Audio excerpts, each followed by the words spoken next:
how is it that you think that people outside of the political sphere who may not be immersed in the evangelical church, but it's kind of like the culture that exists, how do you think that these forces have been affecting them? Do you think the radicalization is coming from within the church, from these apostles?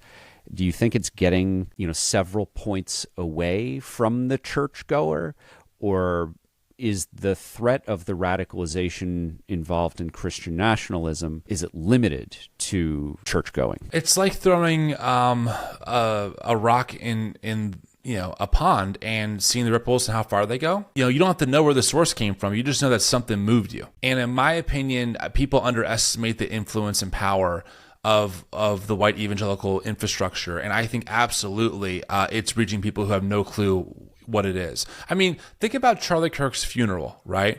I'm not sure if you saw, but in the beginning they had these worship music artists, leading worship at Charlie's funeral.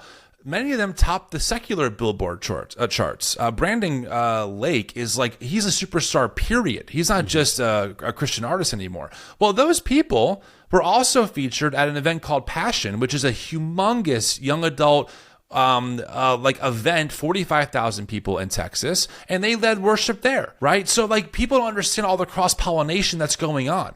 The same people leading worship to all these young adults, not being political, are the same people leading worship at Charlie Kirk's funeral, essentially giving their audience the sign of God's approval on this funeral of a man who said that black women don't have the brain power and are stealing the jobs of white women, right? So yeah, I would say there's definitely an influence happening.